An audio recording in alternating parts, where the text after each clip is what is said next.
This is Energy Frontiers edition for the week with me, Justina Okechukwu. Let's get started with a package of the headline energy news.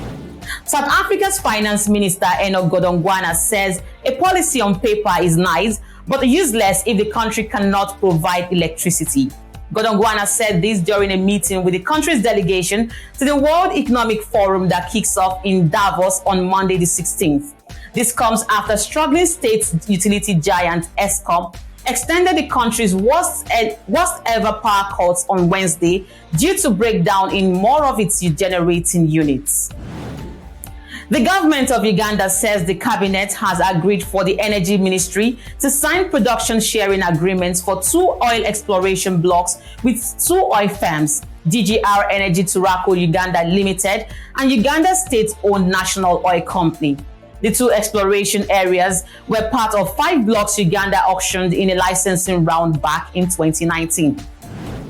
Zambia's President Hakainde Hichilema says he will engage his Zimbabwean counterpart Emmerson Mnangagwa in a private family conversation over the use and management of the hydro plant at Kariba Dam, which at its peak supplies 1,626 megawatts of electricity to both countries. This comes at a time when both Zimbabwe and Zambia are experiencing reduced electricity generation because of low water level in the dam. Italian major Eni and energy infrastructure company Snam have finalized a €405 million acquisition deal in which Snam has acquired a 49.9% stake in the ownership and operation of 2 international gas pipelines connecting Algeria in North Africa and Italy. As a result, Eni will now own a 50.1% stake in Sea Corridor, a new company established to own and operate the Trans-Tunisian and Trans-Mediterranean pipelines. Equatorial Guinea's Energy Minister Gabriel Mbanga Obiang Lima says ExxonMobil's Zafiro project will resume production by the end of February this year. The minister, in an interview with the African Energy Chamber, said work was underway to reconnect wells that had been disconnected after the U.S. operator shut down production at the field in September last year as water entered the floating production units. And that was a snapshot of your energy news headlines. When we return, Husk Power has secured its first international debt for its Nigerian unit. More on this in just a moment.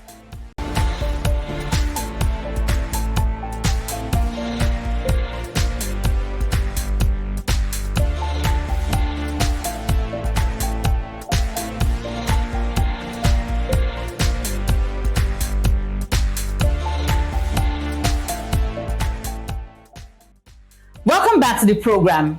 Husk Power Systems announced that it has secured $750,000 in debt from a German development finance institution by the name DEG to build 8 new community solar microgrids in West Africa's Nigeria.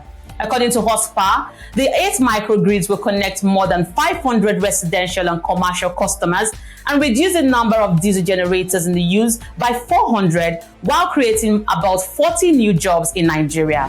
So I had a quick chat with William Brent, the Chief Marketing Officer at Husk Power Systems, on the latest funding and the expected impact on its operations in Nigeria and beyond. Now, so tell me, how will this funding round impact your electrification drive in Nigeria? So I think you know, mini grids are energy infrastructure. So they are very capital intensive. They require a lot of money to build. And, so debt for financing these projects is a critical component to it. So, and this is the first debt that we've raised in Nigeria. So that is a good indicator of, the potential for growth. In practical terms, it'll allow us to go from 12 mini grids to 20. So nearly doubling our fleet in Nigeria. And then from that 20, we expect to raise additional debt to triple that number to at least 60 mini grids by the end of this year.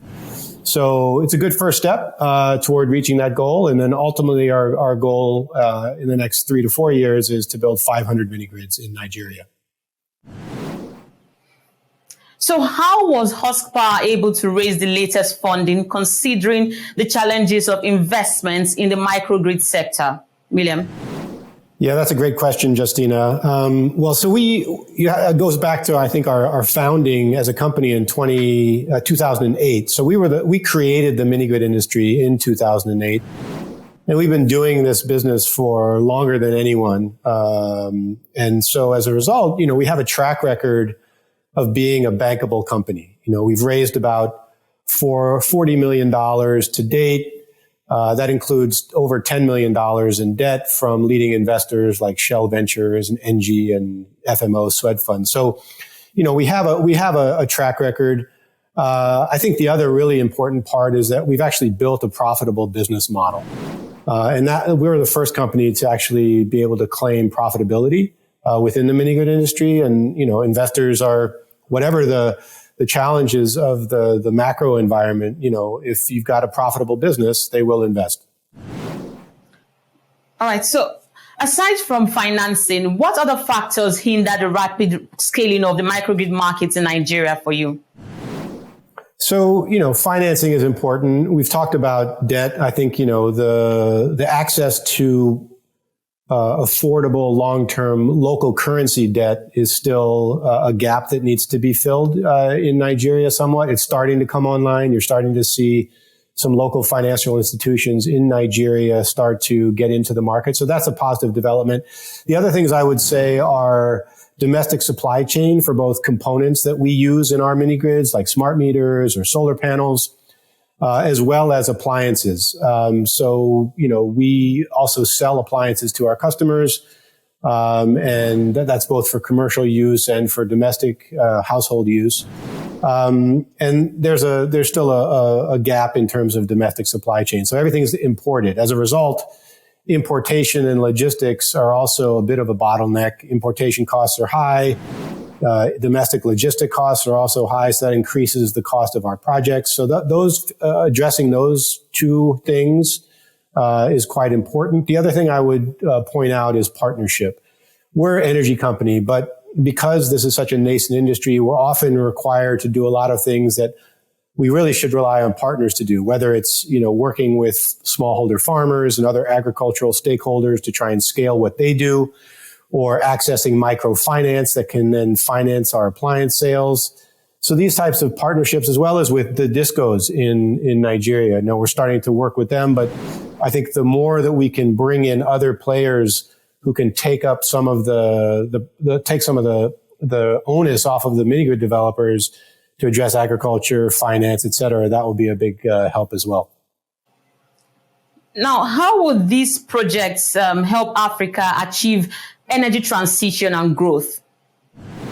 So mini grids power entire communities, right? So we're coming into off-grid communities that previously had no electricity.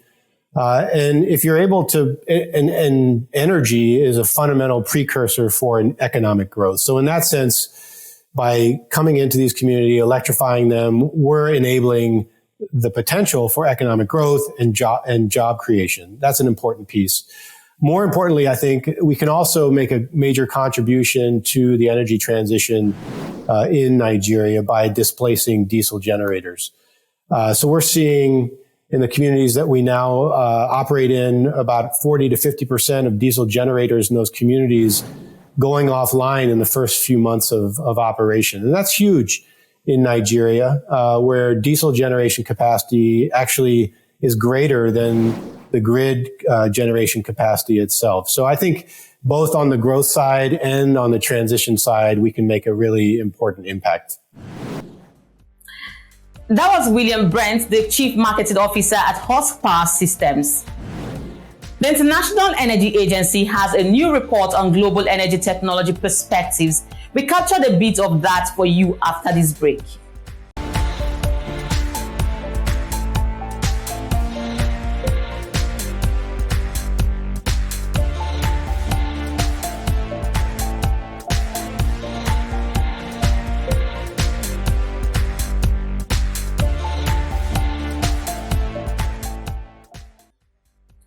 Welcome back. I am Justina Okechukwu.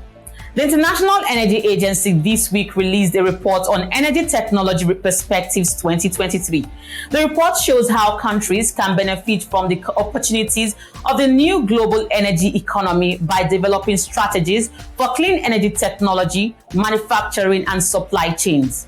The agency reports that the global market for key mass-manufactured clean energy technologies will be worth roughly $650 billion per year by 2030.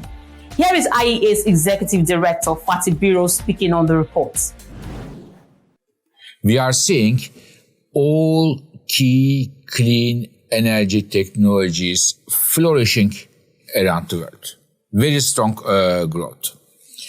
And this is driven by, in fact, three factors.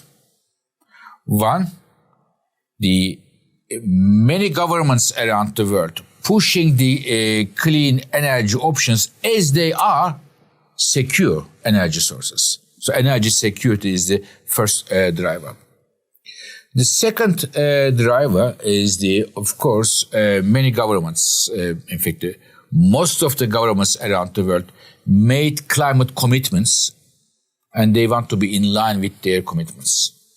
And third, and often overlooked, by manufacturing, by pushing clean energy technology options, countries want to position themselves in this new global energy economy. So as a result of this overlapping drivers, we are seeing a major growth. When we look at the reflection of this, what is happening in the energy world, reflection of it on the industry sector, the global industry, I can say that in fact, this is, in my view, the most important conclusion of our flagship publication, Energy Technology Perspective. It is that our world is entering a new industrial age, the age of clean energy technology manufacturing. Another important outcome of this report is, when I look at the numbers, this new industrial age brings together a major new market, billions of dollars worth of a new market, and it will help create millions of jobs around the world. So before finishing, I would like to highlight 3 points for your consideration. First of all, I believe there are big dividends for the countries who get their clean energy technology manufacturing policies right. If they get it right, they can be an important player in the next chapter of industrial age. And I mentioned to you billions of dollars of a new market and lots of jobs. So dividends are very high for all the countries. Having said that, getting the strategies right is not only investment framework and so, but getting the standards right is important. We believe we must not build the supply chains of clean energy future on polluting practices and environmental harm, or at the expense of vulnerable people. So therefore, high standards do matter. The second point I would like to make is that the how realistic and how smart the industrial policy of the countries will be of crucial importance. Because not all the countries can compete in all the technologies we are talking about, or in all the supply chain. Countries should look at their competitive advantages, weaknesses, strengths in terms of the geography, in terms of geology, in terms of neighbors, who they are, in terms of their existing industrial expertise, what kind of synergies they can bring it about, and they should build their own industrial policy for the new age. And this book is a very good reference point to start with. The third point I would like to mention is, it is a repeating theme for the International Energy Agency, the significance of the international collaboration among the countries around the world.